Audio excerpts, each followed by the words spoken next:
것까지 찬양함으로 시작합니다. 네, 아니요.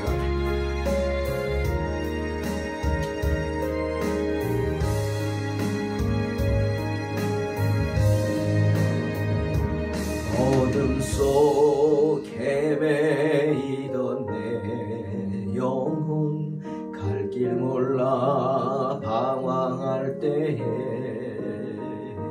주의 십자가 영광의 그 빛이 나를 향해 비추어 주셨네.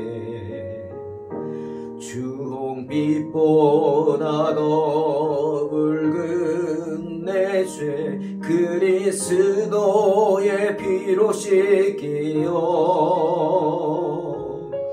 완전한 사랑 주님의 은혜로 새 생명 주께 얻었네. 은혜 아니면 나서지 못하네. 십자가의 그 사랑 능력 아니면 나서지 못하네. 은혜 아니면 나서지 못하네. 놀라운 사랑 은혜 아니면 나서지 못하네.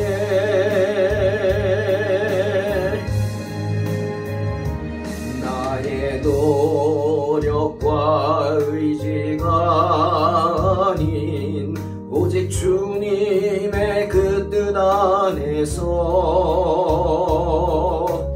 의로운 자라 내게 말씀하셨네.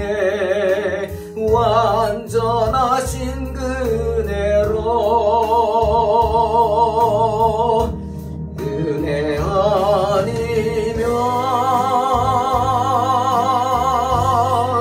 나서지 못하네. 십자가의 그 사랑 능력 아니면 나서지 못하네. 은혜 아니면 나서지 못하네. 완전한 사랑 은혜 아니면 나서지 못하네. 이제 나 사는 것 아니요 오직 예수 내 안에 살아계시니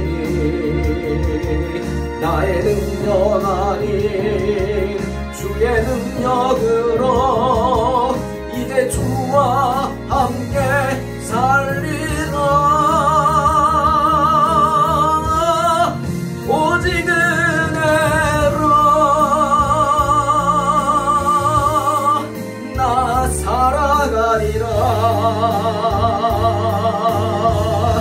십자가의 그 사랑 주의 능력으로 나는 서리라.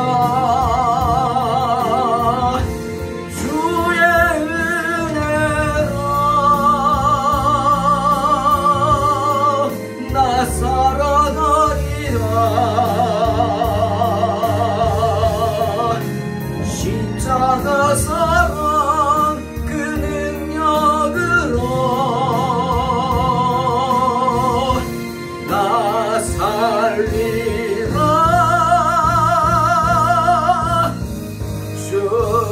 주내라 나 살리라.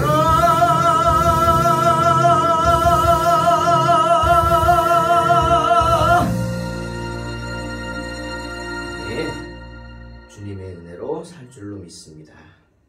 창세기 24장 10절로 28절 말씀입니다.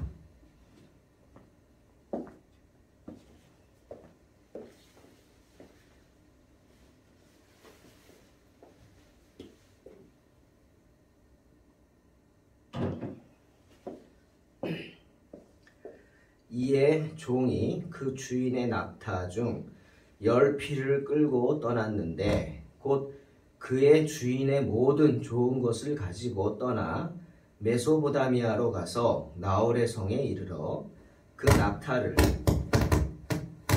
성 밖 우물 곁에 꿀렸으니 저녁때라 여인들이 물을 기르러 나올 때였더라. 그가 이르되 우리 주인 아브라함의 하나님 여호와여 원하건대 오늘 나에게 순조롭게 만나게 하사 내 주인 아브라함에게 은혜를 베푸시옵소서.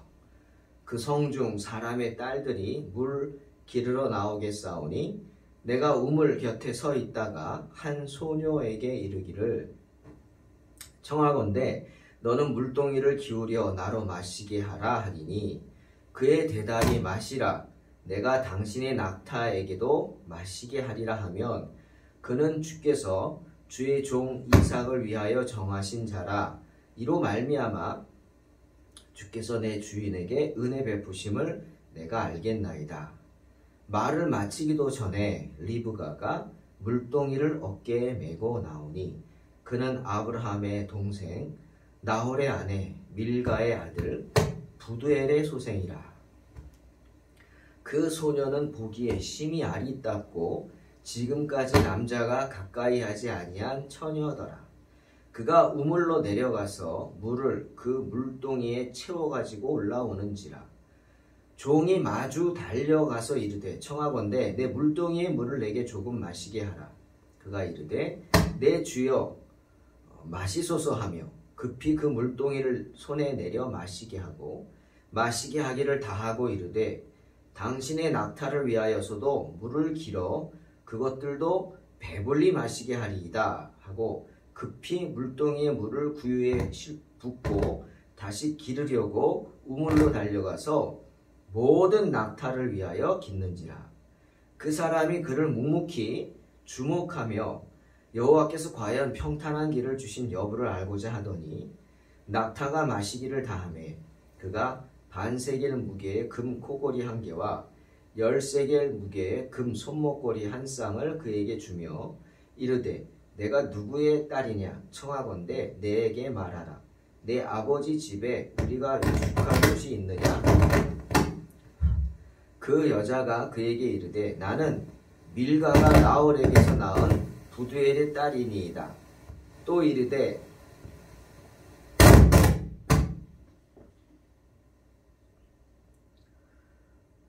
우리에게 집과 사료가 족하며 유숙할 곳도 있나이다. 이에 그 사람이 머리를 숙여 여호와께 경배하고 이르되 나의 주인 아브라함의 하나님 여호와를 찬송하나이다. 나의 주인에게 주의 사랑과 성실을 그치지 아니하셨사오며 여호와께서 길에서 나를 인도하사 내 주인의 동생 집에 이르게 하셨나이다 하니라. 소녀가 달려가서 이 일을 어머니 집에 알렸더니. 아멘. 오늘 우리는 두 사람의 이야기를 듣습니다. 바로 아브라함의 종 엘리에셀과 부두엘의 딸 리브가입니다. 이 두 사람의 이야기를 보면서 영적인 양육이 얼마나 중요한가 하는 것을 봅니다. 신앙 교육의 중요성을 보는 것입니다. 먼저 엘리에셀을 봅니다. 그는 아브라함의 종으로 아브라함에게 양육받은 사람이죠. 여러분 창세기 14장 14절 우리 말씀 알죠? 아브라함에게는 목숨 걸고 따를 정도로 양육된 젊은이들이 318명이나 있었다고 말하고 있습니다. 그만큼 아브라함에겐 비전을 함께 나눌 뿐 아니라 자기의 목숨을 걸고 아브라함께 함께하며 그들의 삶을 나눌 정도로 정말 아브라함을 따르는 사람들이, 잘 양육한 아브라함이 양육한 사람들이 있었다는 거죠. 그 중에 으뜸이 누굴까요? 엘리에셀이겠죠. 우리는 멀리 하란으로 가서 이삭의 신부감을 구해오라는 아브라함의 말을 듣고 큰 부담을 느끼는 엘리에셀의 모습을 봤습니다. 그것은 불순종이 아닙니다. 자기가 저런 주인의 믿음에 부합하지 못할까봐 자신의 믿음이 거기에 따르지 못할까봐 걱정하는 거죠. 그래서 묻습니다. 혹시 여인이 따라오려고 하지 않으면 어떻게 합니까? 당연하죠. 예? 아니 누가 멀리 한 열흘 길 이상을 걸어가야 되는 그 먼 곳에 있는 곳에 시집가지 않겠냐고. 신랑을 만나보지도 않고 그렇게 따라갈 사람이 있겠습니까?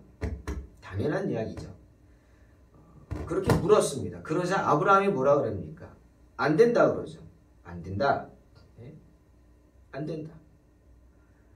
그럼 안 된다. 단호하게 안 된다고 하면서 엘리에셀에게 뭐라고 합니까? 주님이 이렇게 말씀하셨다. 창세기 24장 7절.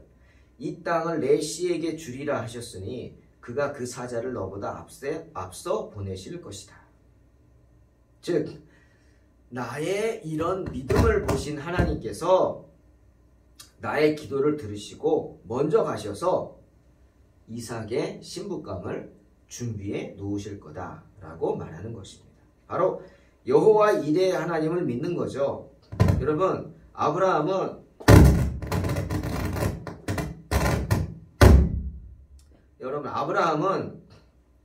모리아산에서 여호와 이레 하나님을 체험하지 않았습니까? 때문에 담대히 하나님이 기뻐하실 만한 자신의 해법을 제시한 것 아닐까요? 하라는 아브라함의 생각이었잖아요. 그런데 그런 여호와 이레의 믿음을 그의 종 엘리에셀도 이어받는 것을 봅니다. 정말 양육이 얼마나 중요한가 우리는 오늘 다시 한번 봅니다. 엘리에셀도 그런 아브라함의 믿음을 본받아서 12절에 뭐라 그래요? 하나님께 기도합니다. 하나님, 저로 우리 주인 아브라함의 믿음을 따를 수 있게 순적하게 순조롭게 만나게 해주십시오. 이삭의 신부감을. 그래서 아브라함에게 은혜를 베풀어 주십시오 라고 기도합니다. 기도하면서 아주 구체적으로 기도하죠. 마치 아브라함이 자신의 해법을 제시한 것처럼 엘리에셀도 하나님이 낸 그 고차원적인 방정식에 자신대로의 해법을 제시합니다. 좋습니다. 하나님 이것을 대입하고 이것을 대입해서 이런 결과를 낳겠습니다. 대입을 하는 거예요. 대입법이네요. 뭘 합니까? 자, 제가 우물가에 가서 누구든 만나는 소녀를 보면 그에게 가서 물을 좀 달라고 하겠습니다. 그러면 그 소녀가 나에게만 물을 주는 게 아니라 내가 끌고 온 낙타 아들에게도 물을 주겠다고 한다면 바로 그 소녀가 하나님이 이삭을 위해서 준비한 신부감인 줄로 믿습니다. 정말 구체적인 이런 생각을 하기도 힘든데 그 기도가 정말로 구체적인 기도입니다. 아주 구체적으로 해법을 제시하는 거예요. 자, A에는 이런 숫자를 대입하고 B에는 이런 숫자를 대입하겠습니다. 라고 하는 것과 같지 않습니까? 엘리에셀 참 마음에 들어요. 대단한 믿음을 가진 사람입니다. 앉아서 기다리지 않았다는 것. 정말 저는 엘리에셀의 이 점을 정말 높이 평가하고 싶습니다. 적극적인 믿음이죠. 여러분 여호수아 3장 15절에서 여호수아가 제사장들 4명에게 언약궤를 메고 요단강으로 뛰어들라고 했어요. 지금 요단강은 많은 게 아닙니다. 그때는 홍수철이라 정말 넘실넘실되고 있는 요단강에 너희들 가서 첫 발을 내디뎌라. 너희들이 언약궤를 메고 요단강으로 뛰어들어가면 요단강 물이 갈라질 것이다. 너희의 믿음의 첫 발이 필요하다. 그 말을 들은 제사장들이 어떻게 했습니까? 망설이지 않고 믿음의 첫 발을 내딛습니다. 여러분 이것만이 아닙니다. 성경을 보십시오. 병자들이 어떻게 낫죠? 소경들이 어떻게 눈을 뜹니까? 물론 주님이 먼저 다가가셔서 은혜를 베푸신 경우도 없진 않습니다만 대부분 어떻게 해요? 주님의 소식을 듣고 찾아오지 않습니까? 소경들은 주님이 집에 들어가니까 그 쫓아와가지고 막 문 밖에서 문을 두드리면서 소리 지릅니다. 다윗의 자손이여 우리를 불쌍히 여기소서. 간절히 구합니다. 적극적이죠. 병자들은 어떻게 해요? 혈병 앓던 여인은 주님 만나본 적도 없고 누군지도 모르죠. 그냥 소식만 들었어요. 내가 다가갈 수 없어요. 어떻게 해요? 내가 뒤에 가서 주님의 옷자락만이라도 만지면 내 병이 나을 것이다. 믿었어요. 놀라운 믿음이죠. 기다리는 믿음이 아닙니다. 어떻게 되겠지? 예? 어떻게 될 거야? 그게 아닙니다. 하나님은 우리가 두드리기를 원합니다. 구하기를 원합니다. 찾기를 원하십니다. 아멘. 엎드려야 합니다. 부르짖어야 합니다. 히브리서 11장 1절에 믿음은 바라는 것들의 실상이요 보이지 않는 것들의 증거라고 했죠. 또 시편 25편 3절에 주를 바라는 자들은 수치를 당치 않는다 말씀하셨습니다. 시편 33편 22절에서는 주님은 우리가 바라는 대로 우리에게 인자를 베풀어 주시는 분이다 분명히 확신하고 있습니다. 사랑하는 성도 여러분, 믿음은 바라는 것들의 실상이라고요? 내가 바라는 것들을 구하는 것이 믿음이다 라고 하는 말씀인 줄로 믿습니다. 내가 바라고 구하는 것, 그게 믿음입니다. 그것을 달라고 주실 줄로 믿습니다 하고 구하는 것, 그것이 바로 믿음이라는 거죠. 바라는 것들의 실상이죠. 지금은 보이지 않아요. 하지만 그것들은 보이지 않는 것들의 증거가 되는 것입니다. 아브라함은 그의 삶을 주님께 드렸습니다. 그리고 자신을 통해서 당신의 일을 행하시는 하나님의 인도하심을 믿었습니다. 내 능력은 약하지만 하나님의 능력은 크지 않습니까? 나를 하나님께 드리는 순간 나는 누가 주인이 돼요? 하나님이 주인이 되고 나는 누가 쓰세요? 하나님이 쓰십니다. 하나님의 일에. 아멘. 그 믿음이 바로 뭐예요? 여호와 이레의 신앙입니다. 여호와 이레.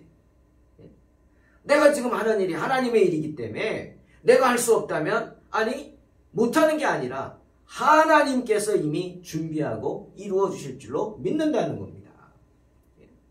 나는 부족합니다. 별 볼 일 없습니다. 뭐 세상적으로는 잘 나갔을지 몰라도 아니 신앙적으로 믿음도 없고 연약합니다. 모릅니다. 잘 모르죠. 근데 하나님이 쓰시겠다고 부르십니다. 그러면 surrender, 항복해야 합니다. 하나님의 부르심에 가야죠. 항복하고 가야죠. 손 들고 가야 됩니다. 두 손 들고. 그 다음은요, 하나님이 하십니다. 하나님이 가라, 그러면 가야 됩니다. 하나님이 와라, 그럼 와야 됩니다. 나는 싫을 수도 있어요. 나는 겁도 나고 두렵고 그걸 어떻게 해? 그 고생이 보이는데 하지만 하나님이 하라고 개척하라고 하면 해야 되는 겁니다. 다 내려놓고 해야 되는 겁니다. 그러면서 어려운 일이 생기면 어떡합니까? 손 들어야죠. 항상 그런 마음입니다. 그래, 나는 여기까지인가 보다. 저는 매번 그런 마음으로 여기까지 와서 그래, 나는 여기까지인가 보다. 내가 할 수 있는 건 여기까지인가 보다. 맞죠? 내가 할 수 있는 건 여기까지. 그 다음은 누가? 하나님이 기다리신 거예요. 그걸 너가 할 수 있는 거 네가 해봐라. 해봐라. 어디까지 하나? 네? 잘났잖아. 해봐. 뭘 합니까? 하나님이 일을. 세상의 일로 하는 게 아니잖아요. 그럼 나는 여기까지인가 보다 하고 다 내려놓고 포기하는 순간 하나님이 역사하십니다. 할렐루야. 그게 바로 여호와 이레의 신앙이죠. 엘리에셀도 그런 여호와 이레의 신앙을 이어받은 겁니다. 그래서 어떻게? 당당한 겁니다.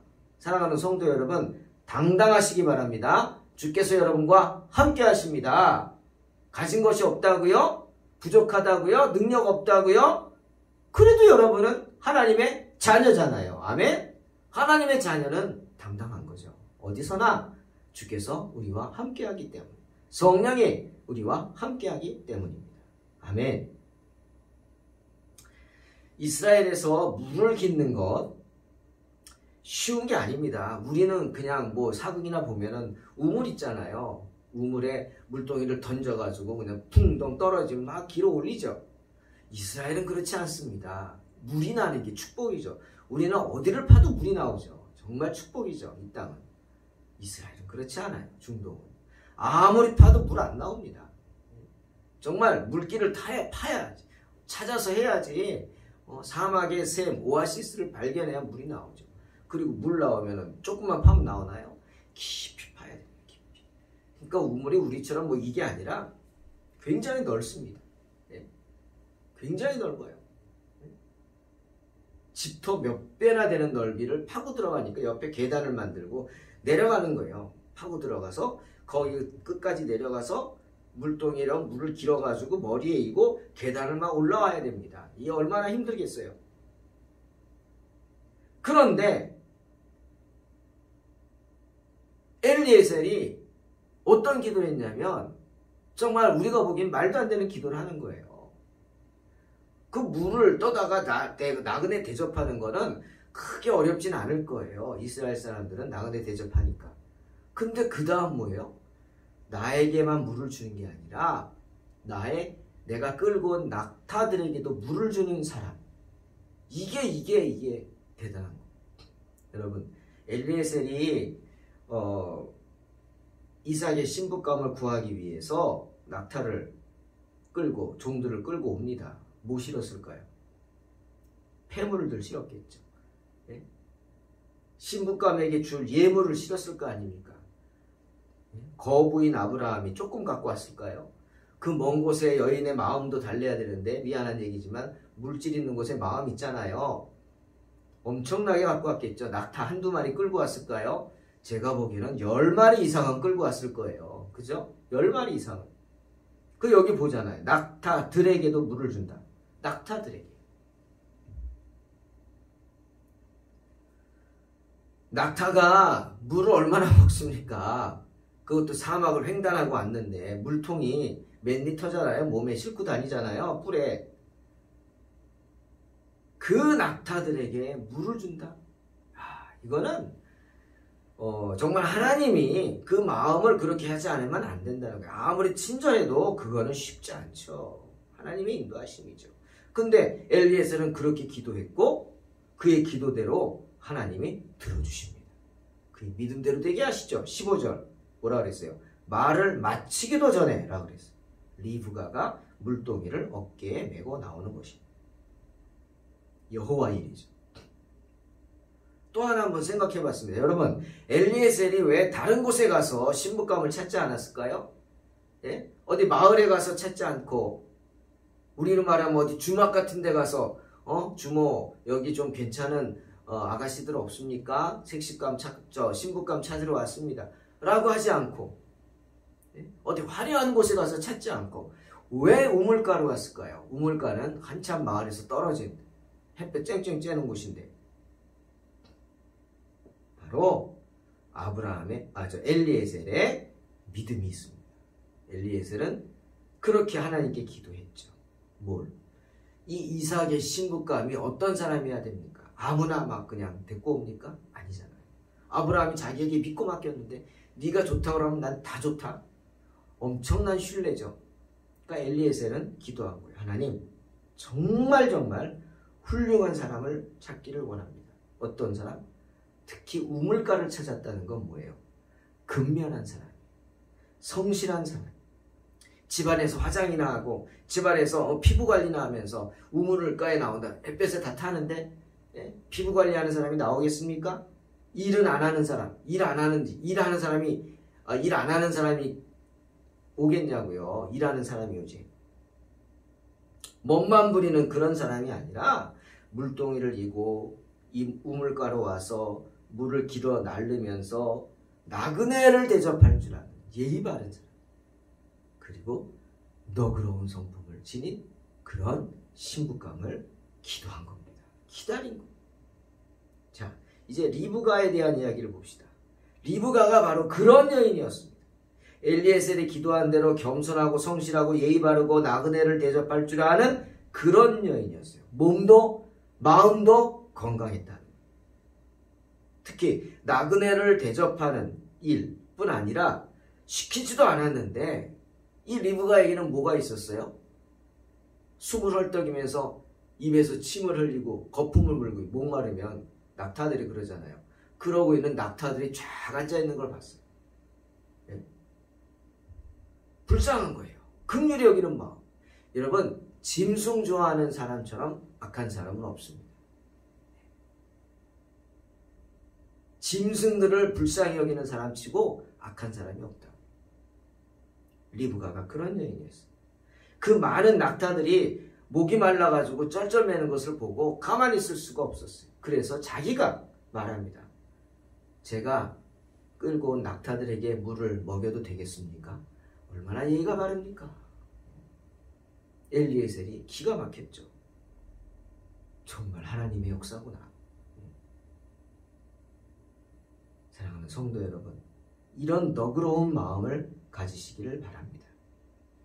그런 인자함이 리브가에게 있었기 때문에 많은 여인들 중에서 리브가는 택함을 받아서 믿음의 반열에 오르는 축복을 받게 된 것입니다. 전도서 11장 1절, 제가 늘 묵상하는 말씀입니다. 너는 내 떡을 물 위에 던져라. 여러 날 후에 도로 찾으리라 말씀하십니다. 정말 깊이 묵상해봐야 할 말이에요. 내 떡을 물에 던지라. 여러 날 후에 도로 찾으리라. 또 사도 바울도 갈라디아 6장 10절에서 그러므로 우리는 기회 있는 대로 모든 이에게 착한 일을 하되 더욱 믿음의 가정들에게 할지니라 말씀하십니다. 선한 일에 힘쓰라는 겁니다. 기회 있는 대로 선한 일을 하라는 겁니다. 언제나 베푸는 삶, 인자한 삶을 살아야 한다는 것입니다. 특히 주의 일에 힘써야 합니다. 주님의 일을 하는 데는 아끼지 말아야 합니다. 여러분, 주의 일을 하면서 대가를 바라서는 안 됩니다. 세상이 아닌 주님께서 갚아주는 것이기 때문이죠. 그런 표현들 하지 마세요. 목사 월급은 내가 준다고요? 그런 표현 하지 마십시오. 목사는 월급을 받는 게 아닙니다. 목사님들은 신수비를 받는 거예요.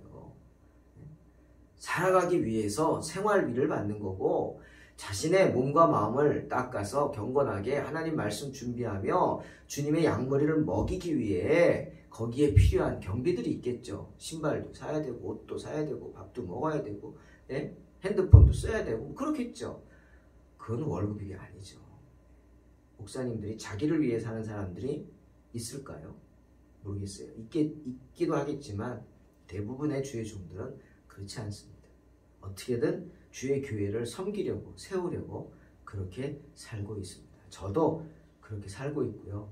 어제 하루도 그런 일 하면서 힘들었습니다. 여러분,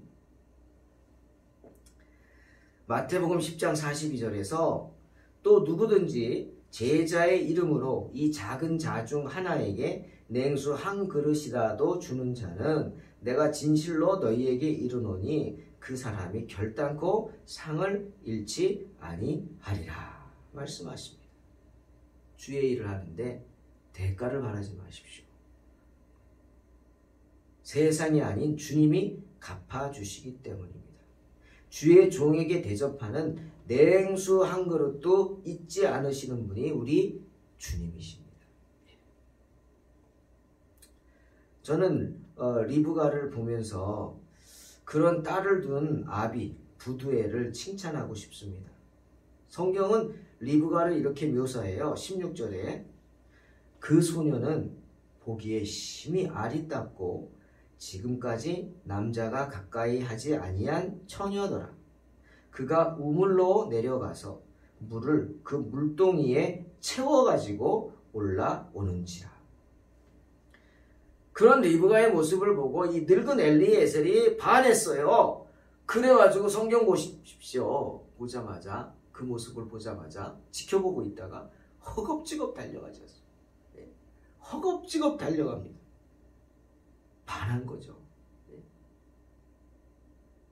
리브가는 외모도 예뻤지만 마음도 예뻤다는 말씀 아니겠습니까? 그녀의 생활이 정결했다는 겁니다. 음란하지 않았다는 거예요. 또 여러분 보세요. 굳이 물을 그 물동이에 채워가지고 올라왔다. 왜 이런 표현을 썼을까요? 당연히 물 길러 가면 물을 채워오는 거 아닙니까? 근데 성경에 물을 그 물동이에 채워가지고 올라왔다? 뭐예요? 성실했다는 겁니다. 꾀를 부리지 않았다는 거예요. 무거우니까 야 반쯤 채우자? 아니에요. 아구까지 그냥 가득 채워가지고 어깨에 메고 그 무거운 걸 들고 끙끙거리며 올라왔다는 거예요. 눈속임이 아닙니다. 하는 척 하는 게 아니라는 거예요. 정말 가정을 위해서, 집을 위해서, 식구들을 위해서, 또는 가축들을 위해서, 물을 먹이기 위해서 그 마음으로 성실하게 일하는 리브가의 모습을 성경은 말하고 있어요. 그러니 그 마음이 얼마나 예쁩니까? 그러니 그 가정 교육이 얼마나 잘 됐냔 말이죠. 여러분, 이스라엘의 율법은 나그네 대접하는 걸 매우 귀하게 여기고 있어요. 나그네 대접하다가 천사를 영접할 수도 있기 때문이죠. 그러니 소녀가, 낯선 남자가 물을 달라고 하는데 놀라지도 않고 도망가지도 않고 대접을 합니다. 왜? 교육받았기 때문이죠. 예? 그것도 시키지도 않은 일을, 그가 끌고 온 낙타들을 먹이기 위해서 물을 오랜 시간 길었겠죠. 힘들게 장시간 함께 하면서 물을 길어줍니다. 또 리브가는 수줍어하지 않았습니다. 엘리에셀의 말에 또박또박 대답도 잘하네요. 거기다가 엘리에셀이 너무도 이뻐서 귀에서 주는 금, 귀걸이, 팔찌, 또 뭐라 그러죠. 그런 것들 마다하지 않고 받습니다. 더군다나 이겁니다. 여러분, 엘리에셀은 적지 않은 무리죠. 쉴 곳을 찾는다 하면서 리브가에게 묻습니다. 너의 집에 유숙할 곳이 있느냐? 그러자 리브가가 뭐라고 대답합니까? 25절에 네, 우리에게 집과 사료가 족하며 유숙할 곳도 있습니다. 무슨 뜻이에요? 자기 집으로 초대하는 겁니다. 네? 이런 생각 들죠. 야, 네가 뭔데? 아비에게 물어봐야지. 아버지한테 물어보지도 않고 네가 결정하냐? 여러분, 이 부분 생각하면서 야, 리브가가 철이 없나 보다 생각하실지도 몰라요. 아비 의견도 묻지 않고 좀 무례하네, 건방지네 라고 생각할지도 모릅니다. 아닙니다. 여러분. 당당한 겁니다. 신뢰입니다. 자기 아버지 부두엘을 믿은 거예요. 우리 아버지는 어떤 분이냐? 우리 아버지는 나그네를 홀대하지 않는단 말이에요. 누가 뭐라고 해도 아버지는 나그네가 갈 곳이 없다고 하면 분명히 영접하실 것이다 믿었습니다. 그러니 이들이 갈 곳이 없고 헤매는 것을 보고 자기가 아버지 대신 그들을 초대한 겁니다. 여러분, 가정교육입니다, 이게. 예? 나그네를 극진히 대접하는 그 아버지의 모습을 보고 배운 거예요. 신앙교육이죠. 양육이죠. 말로만 하는 게 아니라 그 아버지의 행동을 보고 리브가는 배운 거예요. 아버지 부두엘의 신앙에 대한 딸의 리브가의 전적인 신뢰입니다. 이런 가정을 이루시길 주의 이름으로 축원합니다. 사랑하는 성도 여러분, 양육은 이런 것입니다. 그 믿음을 보여줌으로 믿음을 이어주는 것입니다. 양육받는 자만 그렇게 해라? 아닙니다. 양육하는 사람이 먼저 신앙의 본을 보여줘야 돼요. 그 본을 보고 따르는 거예요. 양무리는 누굴 따라요? 목자를 따라가는 거예요. 양이 목자 따라가지 않습니다. 양들이 양무리의 목자를 보고 따라갑니다. 신뢰하고 따라가는 거예요. 때문에 베드로전서 5장 3절에서 뭐라고 그랬어요? 맡은 자들에게 주장하는 자세를 하지 말고 양무리의 본이 되라 말씀하는 겁니다. 결국 아브라함의 믿음대로 기도대로 이루어지지 않습니까? 엘리에셀은 여호와 이레의 하나님이 준비하신 리브가를 만납니다. 엘리에셀은 자신이 바라는 대로, 자신이 기도한 대로 하나님이 들어주시는 놀라운 여호와 이레 하나님의 체험을 합니다. 아브라함이 만난 여호와 이레 하나님을 만난 것이에요. 그러니 후에 아브라함과 엘리에셀은 더욱 같은 비전을 품고 여호와 이레 하나님을 꿈꾸면서 큰일을 행하지 않겠습니까? 기대됩니다. 리브가는 아비에게 양육받은 대로 신실하게 그 믿음을 행합니다. 그래서 그리스도의 반열에 오르는 놀라운 축복을 받게 되는 것입니다. 사랑하는 성도 여러분, 양육에 힘쓰시기 바랍니다. 자녀 양육은 물론이요, 가서 제자 삼는 일에 더욱 힘쓰시기 바랍니다. 그러려면 어떻게 해야 합니까? 먼저 내가 양육이 돼야죠. 내가 신앙으로 양육돼야 합니다. 그 생각 났어요. 여러분, 개 비유 아시죠? 개가 새끼 개들을 걷는 훈련을 합니다. 야, 똑바로 걸어. 근데 새끼 개들이 어떻게 걸어요? 옆으로 걷는 거, 옆으로. 예?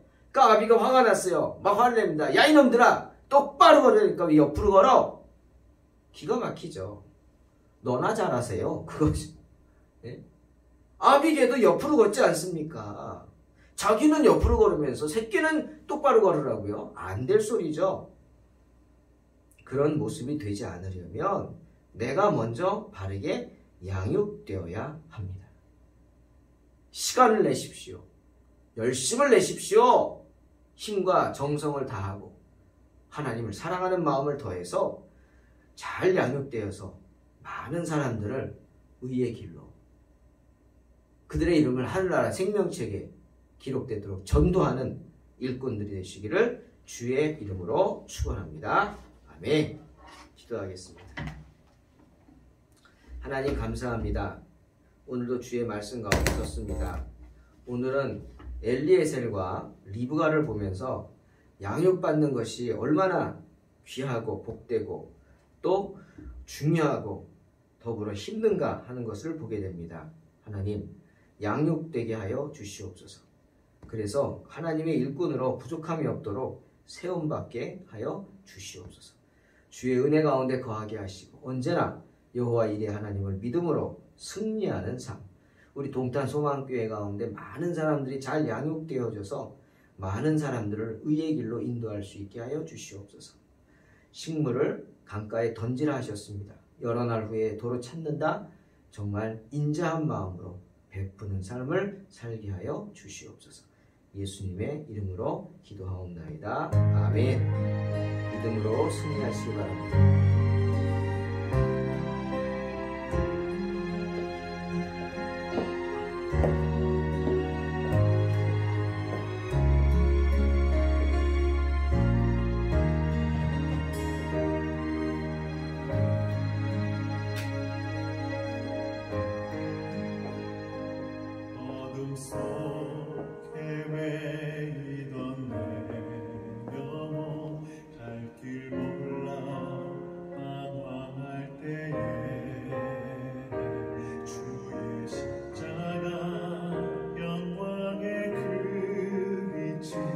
나를 향해 비추어 주셨네.